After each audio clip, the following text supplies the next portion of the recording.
Hey, this is George Clooney, the most charming actor that ever lived, and I was in this movie, Oh Brother Art Thou. We're in a spot, boys. Remember that line? That was great. Hey, you know what? I just discovered I sound a little bit like Dick Cheney, but I'm much more charming, and I've been in a lot of movies that you like. So you should really support independent podcasters, because the other podcasters are well-known like me, and they don't need any of your help. But you need to help the people that do their podcasts from their basements, like Mike. Listen to podcasts and look into my beautiful eyes. Thanks. This show is clean, pretty much. Mike's Daily Podcast. Episode 857. Hello, it's Mike Matthews broadcasting from Cafe Anyway, here at the last place on earth located somewhere in PodCastro Valley.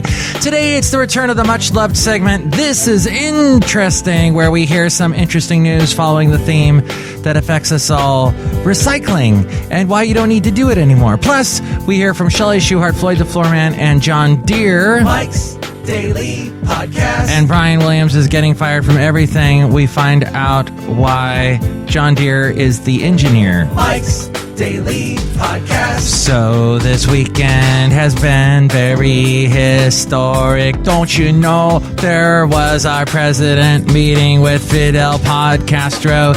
That hasn't happened since long ago. Remember, Fidel once almost caused the entire world to blow up. And Hillary Clinton is announcing what we already know. Mike's Daily Podcast. And my roommate is watching every single episode Mike's of Daredevil. Daily It was just put on Netflix. Podcast. Let the binge watching begin. Yeah! I like binge watching the Kardashians, but I do it with the sound off. I think that's more effective. It more than suffices. Oh, look, it just walked in. Hello, my God, this is Chely Shoehart, staff supervisor. Oh my God, George Clooney was at the beginning of the show. Yeah, he was. That was a very convincing George Clooney, wasn't it? Yeah, like, oh my God, he was like right here. Like, I don't want to meet him though, because he's like really old. Just because he's got some gray hairs, he's still a very good looking man. And an actor that has been in many a movie. Yeah, like, so what? I've been in a lot of cars. Does that make me someone that can make a car? I don't think that's the same thing. And what was Madam Rebecca doing last show? She said she wanted to date Antonin Scalia, the Supreme Court judge.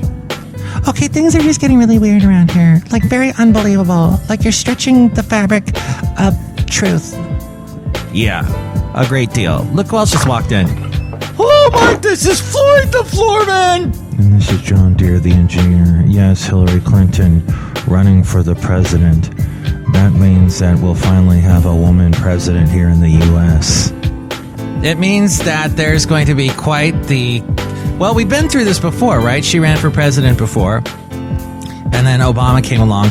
But at the time, we all knew that it was going to be one or the other, and that Obama had a huge chance of... This time, she's got nobody contesting her. It's like she's got the jetpack. Everybody else is wearing old 10-year-old shoes. She's going to win this race. Oh my God, it's a great metaphor. Thank you. And is he okay? Is Floyd okay? John Deere, the engineer? Yeah, he's fine. He's just got the, cold. Oh. Well, so that was amazing, finding out about Brian Williams getting fired, months ago. And now apparently the Holt guy is doing such a good job that his ratings are like number one. So who knows when Brian Williams will ever come back. But according to news.artnet.com, as Brian Williams serves out his 6-month suspension at NBC Nightly News, his future remains uncertain in more ways than one. In addition to the question of whether he'll return to the news anchor chair, there's also the short film The Rise of Al-Qaeda on view at the 9/11 Museum, which he narrates. With Brian Williams no longer the trusted figure of authority he once was, following revelations that he was not in a helicopter that was shot down in Iraq, is he still the right voice for the film, even if he is only acting as narrator, not reporter? On the Huffington Post, Todd Fine argues that the 7-minute film deserves a new narrator. Come on, it's only 7 minutes. Can't be that hard to replace him. With a new script that is more attuned to sensitive religious issues as well. ArtNet News reached out to the museum, but the communications office declined to comment publicly over whether any changes to the documentary were being considered, even though the film was mired in controversy long before the Brian Williams debacle. It all happened back when they first opened the museum last May, and they screened the film for an interfaith advisory group of clergy members. Although the advisory group was unhappy with the film's terminology, which they felt potentially could be interpreted as casting all Muslims in a negative light, the museum declined to follow the recommendations that changes be made. Sheikh Mustafa El-Zabawi, the only imam in the group, resigned from the interfaith group in protest, calling the short documentary offensive in a letter to the museum director. Quote, unsophisticated visitors who do not understand the difference between Al-Qaeda and Muslims may come away with a prejudiced view of Islam, leading to antagonism and even confrontation toward Muslim believers near the site. Fine led a successful campaign to remove the phrase Islamic terrorism from the 9/11 Museum website last year. Islamic scholars recommend that references to Al-Qaeda as an Islamic group should be qualified with the adjectives militant or extremist. What do you think about all this? Have you been to the 9/11 Museum? Have you been following the news going, oh my gosh, wow, what would Kennedy say? Fidel Castro meeting with Obama and Hillary running for president. And have you watched the Daredevil? The Daredevil series yet on Netflix? And are you going to binge watch it all? I've been binge watching Psych. It's taking me for freaking ever. It's like only it was on 7 years or something, not hardly at all. And it's just taking and they didn't even do full seasons. And it's taking me forever. How do you do it? How do you binge watch? Do you take fluids intravenously? What's the secret? It's what I want to know. And is George Clooney all that? Mike Matthews, he certainly is not. Was that a not joke? It was a not joke. That was a not joke, yeah. From like the early 90s. I wasn't even born yet. Yes, you weren't. And George Clooney did not have any gray in his hair. And he was Batman. I miss those days. And then you can email me, MIKEs-DAILY-PODCAST@gmail.com. We read your comments on the section emails from email. Also email me there if you'd like to be a guest on the show, or if you would like to sponsor the show, MIKEs-DAILY-PODCAST@gmail.com. There's the website, MIKEs-DAILY-PODCAST.com, with links to where to listen to the show in iTunes. If you listen to us there, make sure to comment on the show and rate the show. If you do that, we don't languish in obscurity like Mr. Clooney was speaking about at the beginning of the show. You can also listen to the show on YouTube, SoundCloud, TuneIn, Stitcher, Podomatic, Mixcloud, Spreaker, Player FM, Ameristream. And I'm on the air doing a morning show in Connecticut weekday morning, 6 a.m. to 10 a.m. A link to that, as well as a link to where to listen to me on the weekends doing country music on Country Crossroads. Links to all that, as well as where you can share the show with your friends on Facebook, Twitter. There's links to where to find us on Instagram, Yelp, and Tumblr, all there at MIKEs-DAILY-PODCAST.com. And there's a link to Amazon at MIKEs-DAILY-PODCAST.com. If you do go and buy anything on Amazon, go through that link first, and that helps us out. There's also the blog, The Daily Podcast Picture, all my past interviews there at MIKEs-DAILY-PODCAST.com. This is interesting. Wow, this is interesting. Here are some interesting stories that I bring to you, courtesy of some newspapers that I recently collected, and also stuff that I found on the internet. And this has to do with recycling. You cash in nothing but trash. You cash in nothing but trash. You're cashing. That's the Clovers. You're cashing nothing but trash. Speaking of trash, Castro Valley residents and people throughout Alameda County cut back on their green recycling last year. Yes, cut back on the recycling that they should be doing. And officials aren't sure why, though they do say it is a threat to the environment. The percentage of food waste found in garbage cans in Castro Valley rose from 13% to 37%. The food scrap recycling program has been in effect since 2008, with residents encouraged to separate their food waste, including vegetables, breads, dairy, meat, and even food-soiled paper, such as coffee filters, napkins, and pizza boxes, and put those in the green trash cans for curbside pickup. For years, the food recycling rates rose steadily as more people joined the program, but for some reason dipped dramatically in 2014. Now, stopwaste.org is this website and public recycling agency that we give money to through our trash bill. And they even raised that fee recently. And I recently put a picture on the blog. It was a podcast picture of how at a PodCastro Valley event, people, even though there were recycling cans, they were throwing all the wrong food objects into the recycling cans. Like they were putting food into the ones that are supposed to only take plastic and cans, and they were putting the plastic and cans into the compostable. You can't compost cans, duh. But PodCastro Valley residents don't seem to know this, even though we have this education agency called stopwaste.org. Now, each year, this agency removes the waste from 2,200 residents and 800 commercial garbage cans. This takes place in the early morning on regular scheduled pickup days. They may have even been in my trash. Scary. Inspectors, unannounced, take the trash before the garbage trucks arrive, so you'd never know if your cans were part of the audit. This according to the Castro Valley Forum, which gets thrown at our doorsteps here in PodCastro Valley. The cans are then sorted and separated to see how many recyclable items have been thrown out with the regular trash. This gives the agency a general idea of what winds up in landfills.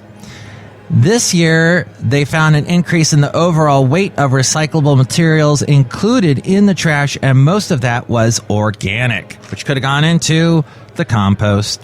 Stop Waste says it's important to separate the food scraps, and if they are recycled properly, they can be processed and turned into useful compost. If they're not recycled, they head to landfills where they emit methane gas, a pollutant. And there's also been a rise in the number of homes that don't put out a green recyclables cart at all. That's true. I've noticed that up and down my street. I am like one of the few people that puts out a green recyclable cart. And when I lived in Alabama, we used to have a blue recyclable. It wasn't even a cart or one of those big barrels. It was like this tiny little box, and that's what you were supposed to put your plastics, your paper in to recycle. I was the only person on my street in Alabama. This was like 2008. Nobody recycled anything. It was weird, but here we've got three. We got the two. We got the blue one that's got the cans and plastics, and then the green one, the compostable stuff. So very few people put out the green ones.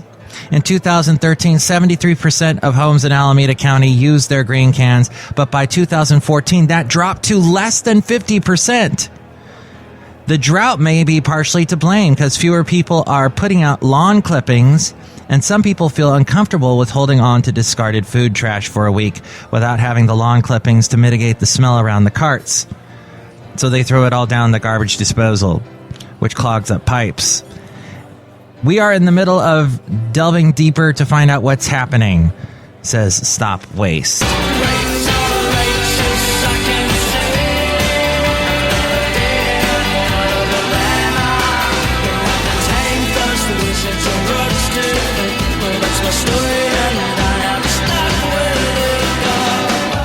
Speaking of trash, that's the Trash Can Sinatras, one of my favorite early 90s alternative bands. So maybe recycling shouldn't even be done. According to CBSNews.com, the recent unexpected collapse in oil prices is putting the squeeze on the recycling industry. As a result of crashing crude prices, it's cheaper for plastics companies to use new or virgin materials than recycled stuff. Prices are so low for recycled plastics and glass bottles that companies such as Waste Management or local governments have to pay to have it hauled away. It's a simple issue of supply and demand. TerraCycle, which works with companies on programs to make packaging recyclable, said the bottom line is that what is recycled and what is not is directly linked to oil. If the cost of collection and processing is greater than the material value, then the material becomes non-recyclable. If it's less, then it's recyclable. It's that easy. And the material value is 100% dependent on oil prices, and it's derived from oil. But I like the fact that gas prices are low. Yay!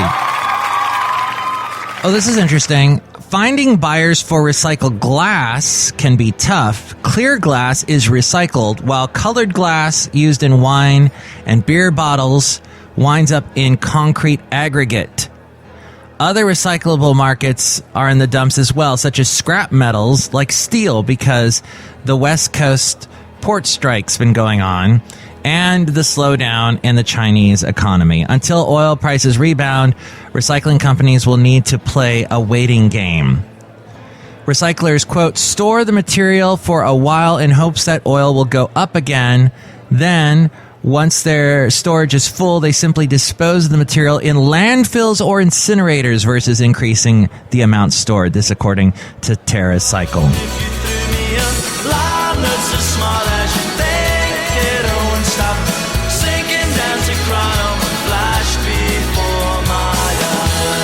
Another Trash Can Sinatra song called Only Tongue Can Tell. And yes, they are still together. Yay. They are the Scottish band from Irvine, Scotland. They formed back in 1986, and their last album came out in 2009. As we go outside of Cafe Anyway here at the last place on earth located somewhere in PodCastro Valley.